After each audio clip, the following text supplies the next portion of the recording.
सभी भक्तों को जय श्री कृष्ण, जय श्री श्याम। नारायणं नमस्कृत्यं नरं चैव नरोत्तमं देवीं सरस्वतीं व्यासं ततो जयमुदीरये। भक्तों, आज हम श्रवण करेंगे भाद्रपद मास के कृष्ण पक्ष की एकादशी की पावन कथा।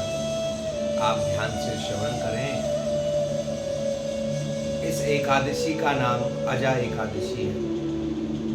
एक बार भगवान कृष्ण से युधिष्ठिर ने प्रश्न किया, भगवान अब आप मुझे भादो मास के कृष्ण पक्ष की एकादशी की पावन कथा सुनाइए। इसकी विधि क्या है और इसको करने से किस फल की प्राप्ति होती है, यह आप मुझे बतलाइए। तो भगवान कृष्ण कहने लगे, युधिष्ठिर, यह जो भादो मास के कृष्ण पक्ष की एकादशी है, इसका नाम अजा एकादशी है। और यह एकादशी बहुत बड़ी एकादशी है, जो इस मृत्यु लोक में और परलोक में फल प्रदान करने वाली है। इस एकादशी का यदि मनुष्य विधि पूर्वक व्रत करे, रात्रि में जागरण करे, तो उसके समस्त पाप नष्ट हो जाते हैं। भगवान कहने लगे, युधिष्ठिर, अब मैं आपको एक पौराणिक कथा सुनाता हूँ, आप ध्यान पूर्वक श्रवण करें। एक बार राजा हरिश्चंद्र जो राजा हुए, वह अपने राज्य में राज करते थे। तो किसी अज्ञात कर्म की वजह से और उनका जो राज्य है वह राजपाट अपना छोड़ करके एक चांडाल के यहाँ सेवक बन के वहाँ रहने लगे। अब जो वह चांडाल था, वह शमशान में कफन, लकड़ी इत्यादि जो मनुष्य के मरण संस्कार का सामान होता है, वह दिया करता था। अब जब राजा हरिश्चंद्र उसके सेवक बन गए, तो उनको भी यह कार्य करना पड़ेगा। उन्होंने, राजा हरिश्चंद्र ने अपनी पत्नी को बेच दिया, अपने पुत्र को बेच दिया, तब जाके वह उस चांडाल के सेवक बने। अब वह वहाँ पर कफन बेचने लगे, लकड़ियाँ इत्यादि देने लगे। लेकिन उनके जीवन का एक प्रण था कि मैं हमेशा सत्य के मार्ग पर चलूंगा। मनुष्य यदि कितने भी जाने अनजाने में पाप कर्म कर ले, लेकिन अपने जीवन में एक कोई भी प्रण ऐसा ले ले, तो उससे ही उसका उद्धार हो जाता है कि मैं सत्य बोलूँगा, मैं झूठ नहीं बोलूँगा, मैं किसी की चुगली नहीं करूँगा, मैं किसी की बुराई नहीं करूँगा, मैं इस कर्म को करूँगा, मैं गरीबों की, गौ माता की सहायता करूँगा, सेवा करूँगा, या मैं नित्य प्रति भगवान की पूजा अर्चना करूँगा। ऐसा कोई भी एक संकल्प, एक प्रण मनुष्य यदि अपने जीवन में उतार ले, तो उसका उद्धार हो जाता है। तो एक दिन राजा हरिश्चंद्र को अपने इस नीच कर्म पे बड़ी घृणा होने लगी। वह विचार करने लगे, मैं ये क्या कर रहा हूँ, मैं कितना नीच कर्म कर रहा हूँ।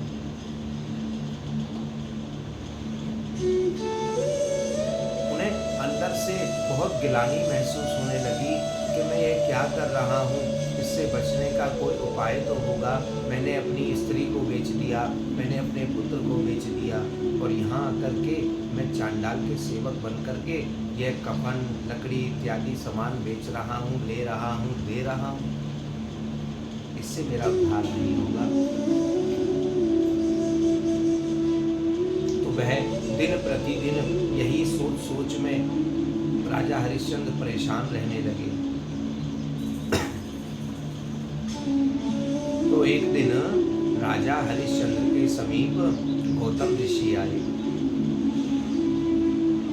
राजा ने गौतम ऋषि को प्रणाम किया हाथ जोड़कर प्रार्थना की कि हे महर्षि, आप मेरी रक्षा करें, मुझे इस पाप से मुक्त करें। महर्षि गौतम जी कहने लगे कि राजन, बताओ क्या कष्ट है, किस पाप से आप मुक्त होना चाहते हैं।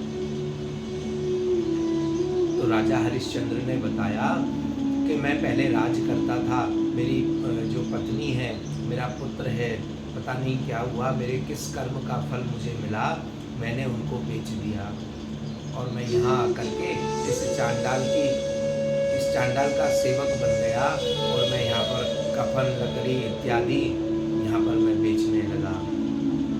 लेकिन महर्षि, मुझे इस कर्म से बड़ी गिलानी, बड़ी घृणा हो रही है,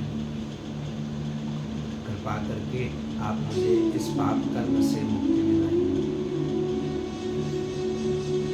तो महर्षि गौतम ऋषि कहने लगे, राजन, अभी भाद्रपद मास के जो कृष्ण पक्ष की एकादशी है, उसका नाम है अजा एकादशी। तुम उसका व्रत विधि पूर्वक करो तो तुम इस पाप से मुक्त हो जाओगे और भगवान की शरण में हो जाओगे। राजा ने महर्षि की बात सुनकर महर्षि को प्रणाम किया और जाकर के एकादशी का व्रत किया। और भक्तों, एकादशी के फल से राजा हरिश्चंद्र फिर से राज्यपाट संभालने लगे। उनकी स्त्री, उनका पुत्र भी उनके पास वापस आ गया और भगवान से प्रार्थना करने लगे, भगवान, मैंने जो एकादशी का व्रत किया यह इसी का फल है, आप मुझ पर ऐसी कृपा बनाए रखें। तो यह फल इस एकादशी का है। मनुष्य को एकादशी का व्रत अवश्य करना चाहिए। एकादशी का व्रत करने से समस्त पाप नष्ट हो जाते हैं। और अजा एकादशी बहुत बड़ी एकादशी है, जिसका फल मृत्यु लोक परलोक दोनों में मिलता है। इसलिए एकादशी का व्रत अवश्य करना चाहिए। भगवान की भक्ति करनी चाहिए, भगवान की शरण में अपने आप को समर्पण कर देना चाहिए। अभी आपने देखा भगवान कृष्ण की जन्माष्टमी, जन्मोत्सव इतने धूमधाम से पूरे देश में मनाया गया। सभी ने अपने बाल गोपाल का श्रृंगार किया, उनको माखन मिश्री का भोग लगाया, नए नए वस्त्र धारण कराए। लेकिन कुछ भक्त तो ऐसे हैं जो साल में एक ही दिन करते हैं इस कार्य को। अरे, आप प्रतिदिन करिए, आप प्रतिदिन भगवान का जन्मोत्सव समझिए। लाला का बड़ा सुंदर सा श्रृंगार कीजिए, माखन मिश्री का भोग लगाइए, दूध का भोग लगाइए, चंदन लगाइए, वस्त्र पहनाइए। ऐसे आप लाला की रोज सेवा कीजिए। फिर देखो, ऐसा मेरा विश्वास है, आपके जीवन में चमत्कार ही चमत्कार होने लग जाएंगे।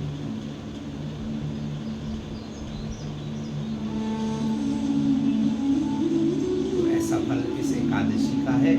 सभी भक्त एकादशी का व्रत अवश्य करें। यह एकादशी समस्त पापों को नष्ट करने वाली है। हमारे और भी कथा प्रसंग सुनने के लिए हमारे चैनल को सब्सक्राइब करें, लाइक करें, शेयर करें। अंत में सभी मेरे साथ कहेंगे, श्री राधे।